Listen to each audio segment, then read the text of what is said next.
കാത്തിരിപ്പു കൺമണി. ഇനി ഒരു മടങ്ങി വരവുണ്ടാച്ചാല് തിരിച്ചു പോക്കിന് ഞാൻ സമ്മതിക്കില്ല. തേച്ചു മടക്കിയ അച്ഛൻ്റെ ഷർട്ടുകൾ ഓരോന്നായി പെട്ടിയിലേക്ക് അടുക്കി വരുമ്പോഴും അമ്മയുടെ കണ്ണുകൾ നിറഞ്ഞു തുടങ്ങിയിരുന്നു. ഞാൻ മറുപടി പറയാതെ രംഗബോധമുള്ളൊരു മകളായി ഒതുങ്ങി നിന്നു. ഈ പല്ലവി സ്ഥിരമാണ്. ജനിച്ചിട്ട് ഇന്ന് വരെ അച്ഛൻ വന്നു പോകുമ്പോൾ അമ്മയുടെ നാവിൽ നിന്നും അനുസരണയും ആവർത്തന വിരസതയും കൂടാതെ ഉതിരുന്ന വാക്കുകൾ. നീ പറഞ്ഞും കരഞ്ഞും മക്കളെ വിഷമിപ്പിക്കാതിരിക്കുക. അച്ഛൻ്റെ സാന്ത്വനിപ്പിക്കലിന് എന്നെയും ഏട്ടനെയും കൂട്ടുപിടിക്കുക സ്ഥിരമാണ്. 3 വർഷങ്ങൾ കൂടുമ്പോൾ മാത്രം വന്നു പോകുന്ന വളരെ കുറച്ച് നിമിഷങ്ങൾ മാത്രം പരസ്പരം ചിലവിട്ടിരുന്ന എനിക്ക് അച്ഛൻ ചിലപ്പോഴൊക്കെ അപരിചിതനായിരുന്നു.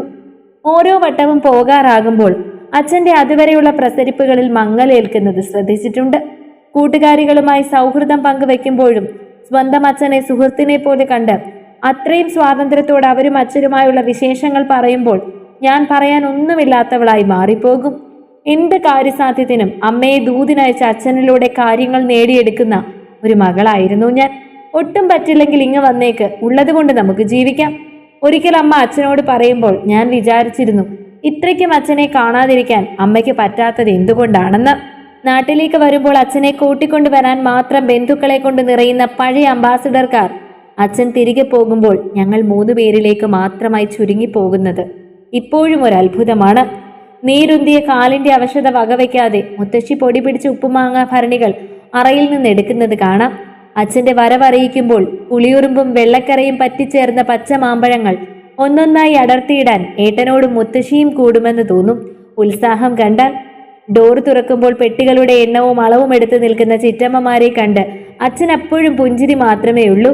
പുഞ്ചിരി കണ്ണീരായി മാറുന്നത് ഞങ്ങൾ മക്കളെ ചേർത്ത് പിടിക്കുമ്പോഴായിരുന്നു. നിന്റെയൊക്കെ മുടയന്മാർ വെളിയിൽ നിന്ന് വരാറുണ്ടല്ലോ, അപ്പോൾ പുരേന്ന് തലവട്ടം കാണിക്കാത്തതുങ്ങളാണ്. ഇവൻ നിങ്ങളുടെ ഏട്ടൻ മാത്രമല്ല, ഇവളുടെ ഭർത്താവ് കൂടിയാണ്. അവർക്കുള്ളത് നീക്കി വെച്ചിട്ട് മതി. പെൺമക്കളെ ഇരുത്തി നോക്കിക്കൊണ്ട് ആകെയുള്ള മരുമകളുടെ കൂടെ നിൽക്കുന്ന മുത്തശ്ശിയെ ഈ സമയമാണ് കാണാറാവുന്നത്. എന്തിനും അമ്മയുടെ അടുക്കളയിലെയും പുറംപണികളിലെയും ശ്രദ്ധയില്ലായ്മയെപ്പറ്റി മുറുമുറുത്തുകൊണ്ടിരിക്കുന്ന മുത്തശ്ശിക്ക് പെൺമക്കൾക്ക് മുൻപിൽ മരുമകൾ മകളേക്കാൾ പ്രിയപ്പെട്ടതാകുന്നത് ഇന്നും ഒരു രഹസ്യമാണ്. ചില മാറ്റേറിയ വാത്സല്യങ്ങൾ എപ്പോഴും നരപുരണ്ട ചിപ്പിക്കുള്ളിൽ ഒളിപ്പിച്ചു വെക്കാൻ മുത്തശ്ശിക്കൊരു പ്രത്യേക കഴിവ് തന്നെയാണ്.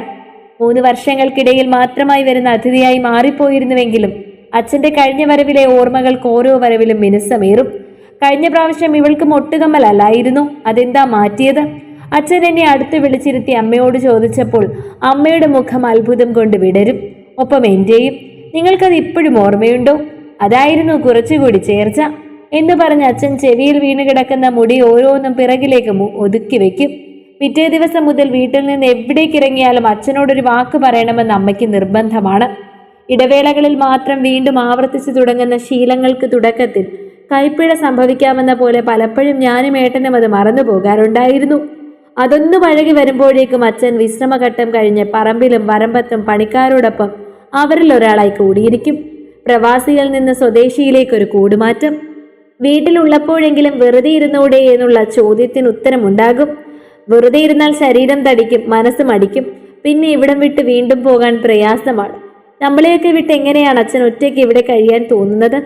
തോന്നൽ ശക്തമാകുമ്പോൾ ഏട്ടനോടാണ് ചോദിക്കുക, നിന്നെ കാരണം തന്നെ പെൺകുട്ടിയല്ലേ, കൈ പിടിച്ചിറക്കണ്ടേ? എനിക്കൊരു അനിയൻ മതിയായിരുന്നു. അല്ലെങ്കിലും അവൻ എൻ്റെ വിഷമം കണ്ട് രസിക്കുന്നതിൽ പരം ആനന്ദം വേറെയില്ല. അത് കേൾക്കുമ്പോൾ അച്ഛൻ അമ്മയോട് ഉറക്കെ പറയും, മൂത്തത് മകനാണെന്ന് പറഞ്ഞിട്ട് ഒരു കാര്യവുമില്ല. കൊള്ളിവെക്കാൻ ഒരാളായാൽ മതിയോ? ജോലിയുമില്ല, പഠിക്കണമെന്ന വിചാരവുമില്ല. എൻ്റെ പെൺകൊച്ചിനെ ഓർക്കുമ്പോഴാ ഒരു സമാധാനം. അത് കേൾക്കുമ്പോൾ ഏട്ടൻ്റെ മുഖത്ത് വിരിയുന്ന ജാള്യത കാണുന്നതിൽ പരം എനിക്കും വേറൊരു സുഖമില്ലെന്ന് തന്നെ പറയണം. വരവിന്റെ പുതുമയൊഴിഞ്ഞാൽ എല്ലാവർക്കും ഉള്ളത് പങ്കുവെച്ച് വരുമ്പോഴേക്കും അമ്മയ്ക്കുള്ള വിഹിതം ശൂന്യമായിരിക്കും. ഒഴിഞ്ഞുപെട്ടി അച്ഛൻ്റെ കയ്യിൽ നിന്ന് വാങ്ങി തടിയലമാരയ്ക്കുള്ളിലേക്ക് കടത്തി വെക്കുമ്പോൾ അമ്മ ചിരിക്കും. എന്തിനായിരുന്നു അതെന്നറിയുന്നത് തിരികെയുള്ള യാത്രയിൽ അതേ പെട്ടിയിൽ അച്ഛൻ ഇഷ്ടപ്പെട്ട ഭക്ഷണ സാധനങ്ങൾ വച്ച് പൂട്ടുമ്പോഴാണ്. അച്ഛനിൽ അമിതമായി അമ്മ വിധേയത്വം കാണിക്കാതിരിക്കാൻ ഒരുപക്ഷെ അമ്മയേക്കാൾ അധികം കരുതൽ അച്ഛനായിരുന്നിരിക്കണം. ഒഴിഞ്ഞു മാറുന്ന അമ്മയെ പലതും പറഞ്ഞ് ദേഷ്യം പിടിപ്പിച്ച് പിറകെ നടക്കുന്ന അച്ഛൻ നിമിഷങ്ങൾക്കുള്ളിൽ മക്കൾ ഒരു തെറ്റ് ചെയ്യുമ്പോൾ കർക്കശക്കാരനാകുന്നത് എങ്ങനെയെന്ന് ഇനിയും ഉത്തരം കിട്ടാത്ത ചോദ്യങ്ങളിൽ ഒന്നാണ്. ആ ദിവസങ്ങളിൽ അമ്മയുടെ നെറുകയിലെ സിന്ദൂരത്തിന് അധിക വർണ്ണമാണ്. അതിന്റെ പിന്നിലെ രഹസ്യം അറിഞ്ഞത് അച്ഛന്റെ ചുംബനം അമ്മയുടെ നെറുകയിൽ എന്നും പതിയുന്നതിന്റെ അടയാളം മുറിക്ക് മറവിൽ നിന്ന് കണ്ടപ്പോഴായിരുന്നു. അമ്മയ്ക്ക് എങ്ങനെയാണ് അച്ഛനെ ഒത്തിരി നാൾ കാണാതെ ഇത്രയും അധികം സ്നേഹിക്കാൻ കഴിയുന്നതെന്ന് ചോദിക്കുമ്പോൾ അമ്മ പറയും, നീയും ഒരു പ്രവാസിയെ വിവാഹം കഴിക്കുമ്പോൾ മനസ്സിലാകുമടി. ഞാൻ ഒരിക്കലും ഒരു പ്രവാസിയെ കല്യാണം കഴിക്കാൻ പോണില്ല. എന്നെ കൊണ്ടൊന്നും പറ്റില്ല ഇങ്ങനെ പിരിഞ്ഞിരിക്കാൻ.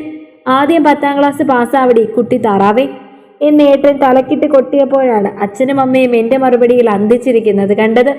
വെറുതെയല്ല ഇവൾ മാനത്ത് മിന്നലടിക്കുമ്പോൾ എന്റെ മുറിയിലോട്ട് വലിഞ്ഞു കയറുന്നത്. ഞാൻ ഒന്നും അറിയുന്നില്ലെന്നാ വിചാരം. ഇവൾ പേടിത്തൊണ്ടിയാണച്ച. ഒറ്റയ്ക്ക് രാത്രി കിടക്കാൻ പേടിയാണ്. കല്യാണം കഴിക്കുന്നതിന്റെ ഇവളുടെ പ്രധാന കാരണം ഇടിയും മിന്നലുമാണ്. കഴിഞ്ഞ ജന്മത്തിലെ ശത്രുക്കളാണ് ഈ ജന്മത്തിലെ കൂടപ്പിറപ്പുകളായി ജനിക്കുന്നതെന്ന് പറയുന്നത് എത്ര ശരിയാണ്.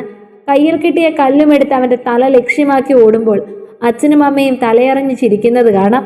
ഇത്രയും വലിയ പെണ്ണായിട്ടും അവളുടെ നെകളിപ്പിന് കുറവൊന്നുമില്ലെന്ന് അമ്മ പറയുമ്പോൾ മുറ്റിയ മുരിങ്ങ പോലായല്ലോ നിന്റെ മോൻ, അവനെ ആദ്യം നിലക്ക് നിർത്ത എന്ന അച്ഛന്റെ ശബ്ദം ഉയരും. ദിവസങ്ങൾ ഓരോന്നായി പുസ്തക താളുകൾ വിരൽ കൊണ്ട് മറിക്കും പോലെ വേഗന്ന് കടന്നു പോകുന്നത് എത്ര വേഗമാണ്. അച്ഛൻ ഓരോ വട്ടവും മടക്കയാത്രയ്ക്ക് ഇറങ്ങുമ്പോൾ ഒരു വേള അച്ഛന്റെ കണ്ണ് നിറഞ്ഞാലും അമ്മയുടെ കണ്ണ് നിറയാറില്ല. ഒരു പുരുഷൻ വീടിന് പുറത്തേക്ക് ഒരു ദൂരയാത്ര പോകുന്നത് പെണ്ണിന്റെ കണ്ണീര് കണ്ടാകരുതത്രേ. മുത്തശ്ശിയുടെ വാക്കുകൾക്ക് പതിവിലും വന്ന് ശൗര്യമേറും. അത് മരുമകൾ കരയുന്നത് കാണാൻ വയ്യാത്തത് കൊണ്ടാണെന്ന് അവർ പറഞ്ഞിട്ടുണ്ടോ? ഒരിക്കലെങ്കിലും അമ്മ കരയുന്നത് കണ്ടിട്ടേയില്ല. അച്ഛൻ മടങ്ങിപ്പോകുന്ന ദിവസങ്ങളിലെ ഓരോ രാത്രികളിലും അത്താഴം വിളമ്പുമ്പോൾ അമ്മയുടെ മുഖം നനഞ്ഞു വീർത്തിരിക്കുന്നത് കാണാറുണ്ട്. അന്നത്തെ അത്താഴം എല്ലാവർക്കും നിർബന്ധമാണ്. ഇഷ്ടമല്ലെങ്കിലും ഒരു വറ്റ് കഴിച്ചിരിക്കണം. അത്താഴ പഷ്ണി കിടന്നാൽ അച്ഛനാണ് ദോഷമെന്ന തത്വം വേറെയും. ഈ തത്വങ്ങളെല്ലാം ഒന്നല്ലെങ്കിൽ മറ്റൊരു തലത്തിൽ നമ്മുടെ വൈഷമ്യങ്ങളുടെ പാരമ്യതയെ ലഘൂകരിക്കാൻ പോകുന്നതാണെന്ന് പലപ്പോഴും തോന്നിയിട്ടുണ്ട്. ഓരോ പ്രമാണങ്ങൾക്കും പിന്നിലും ഒന്നുകിൽ ഒരു ശാസ്ത്രം അല്ലെങ്കിൽ വൈകാരികമായ ഒരു സത്യം മൂടപ്പെട്ടിട്ടുണ്ടാകാം. ഓരോ വട്ടവും ടെലിഫോണിലൂടെ അച്ഛൻ്റെ സ്വരം കാതിലെത്തുമ്പോൾ പിന്നണി ഗാനം പോലെ ഓരോ മെഷീനുകളുടെയും വണ്ടികളുടെയും ഇരമ്പലുകൾ ചെവിയിലടിക്കും. ഫോൺ വിളിക്കുന്നത് ഏതോ കെട്ടിടത്തിന്റെ എണ്ണമറ്റാത്ത നിലയിൽ നിന്ന് പണി ചെയ്യുമ്പോഴാണെന്ന് അച്ഛൻ പറയാതെ തന്നെ അറിയാവുന്നത് കൊണ്ടായിരിക്കും അറിയാതെ അമ്മയുടെ കൈ താലിയിൽ മുറുകുന്നത്. ഭക്ഷണം കഴിച്ചില്ലെങ്കിൽ അമ്മയിൽ നിന്ന് വഴക്ക് കേൾക്കുന്ന അച്ഛൻ തന്നെയാണ് തിരിച്ചു ഭക്ഷണം കഴിച്ചില്ലെങ്കിൽ എന്നെയും ഏട്ടനെയും വഴക്ക് പറയാറുണ്ടാവുക. കാലചക്രം ഓരോ ഭ്രമണങ്ങളായി പൂർത്തിയാക്കുമ്പോഴും ഉത്തരം കിട്ടാത്ത ചോദ്യങ്ങൾ എന്നിൽ അവശേഷിക്കപ്പെട്ടിരുന്നു. അകലങ്ങളിൽ പോലും സ്നേഹത്തിനും വാത്സല്യത്തിനും ശാസനകൾക്കും കരുതലിനും ഇത്രയും ശക്തിയും ഊർജവും ഉണ്ടാകുമോ? അരികെയില്ലാത്തതിന്റെ വേദനയുടെ മുറിവുകളെ ഒരിക്കൽ സമ്മാനിച്ച ഓർമ്മകൾക്ക് തഴുകി ഉണർത്തുവാൻ സാധിക്കുമോ? ഒരുപാട് ചോദ്യങ്ങൾക്ക് ഉത്തരം കിട്ടിയത് ഒരിക്കൽ എൻ്റെ കഴുത്തിൽ ഒരു പ്രവാസിയുടെ താലി വീണപ്പോഴായിരുന്നു. വിളിച്ചാൽ വിളിപ്പുറത്തില്ലേ എന്ന വെറും വാക്കുകളേക്കാൾ ഓർക്കുമ്പോൾ സ്വയം സുഖം പകരുന്ന ഓർമ്മകൾ നൽകിയ പ്രവാസിയുടെ ഭാര്യയായപ്പോഴായിരുന്നു. വാങ്ങിക്കൂട്ടുന്ന സമ്മാനങ്ങൾ മുഴുവൻ ഞങ്ങളുടെ പുഞ്ചിരിക്കായി പകുത്തു തരുമ്പോൾ അതിൽ പരം അവർക്ക് വേറൊരു നിവർത്തിയുമില്ലെന്ന തോന്നലാണ്. നാട്ടിൽ വന്നാലും ഡോർമെറ്ററിയിലെ പഴയ ജില്ലകളിലെയും പല ദേശത്തെയും സുഹൃത്തുക്കളെ ആവേശത്തോടെ വിവരിക്കുമ്പോൾ ഇപ്പോഴും മനസ്സ് നാട്ടിലേക്ക് എത്തിയിട്ടില്ലെന്ന് തോന്നും. അവിടെ തിരികെ എത്തി വിളിക്കുമ്പോൾ ഫോൺ പിടിച്ച് വാങ്ങി ഓരോ ഇക്കമാരും ഓരോ ഇച്ചായന്മാരും ഓരോ ഏട്ടന്മാരും പറയുന്നതോ, പെങ്ങളെ ദേഹം മാത്രമേ ഇവിടെയുള്ളൂ, ദേഹി ഇപ്പോഴും പെങ്ങളുടെ അടുത്താട്ടോ. ഒരു കുടിസുമുറിയിൽ ഒന്നിനുമേൽ ഒന്നായി ഗീതയും ഖുറാനും ബൈബിളും വച്ചിരിക്കുന്ന ദൃശ്യം കാണുമ്പോഴേ മനസ്സിലാക്കാറുണ്ടായിരുന്നു മതഭേദത്തിനോട് എന്താണിത്ര പുച്ഛമെന്ന്. ഇടയ്ക്കൊരു വരവിൽ വീട്ടിൽ പോയപ്പോഴായിരുന്നു ഏട്ടന്റെ വക കളിയാക്കൽ. ഒറ്റയ്ക്ക് കിടപ്പ് പേടിയുള്ള ആളായിരുന്നല്ലോ പെങ്ങളെ, എൻ്റെ അളിയൻ പോയി കഴിഞ്ഞാൽ എന്തു ചെയ്യും? പതിവായുള്ള അച്ഛൻ്റെ രക്ഷപ്പെടുത്തൽ വീണ്ടും എത്തി. കൂടെയില്ലെങ്കിലും എൻ്റെ മോളുടെ ഉള്ളിൽ അവൻ അവൾക്കൊരു കൂട്ടു കൊടുത്തിട്ടുണ്ട്. നീയൊന്ന് സൂക്ഷിച്ചോ, ഇക്കടക്കിന് പോയാൽ പിറന്നു വീഴുമ്പോൾ അവൻ്റെ അമ്മാവനിൽ തന്നെ അവൻ ചെണ്ടകൊട്ട് പഠിക്കും. ഇതൊക്കെ ഇപ്പോൾ എന്ന് അന്തം വിട്ട് ഏട്ടൻ എന്നെ നോക്കുമ്പോൾ 2 പ്രവാസികളും കൂടി എൻ്റെ ഇടം വലം നിന്ന് ചേർത്ത് പിടിച്ചിട്ടുണ്ടായിരുന്നു. ആദ്യം പോയി MCC തോറ്റ പേപ്പർ എഴുതി എടുക്കാൻ നോക്ക് ചേട്ടാ എന്ന് പറയുമ്പോൾ വർഷങ്ങൾക്ക് മുൻപ് പറഞ്ഞു കിടന്ന എന്നിലെ പ്രതികാരദാഹി ഉണർന്നിരുന്നു.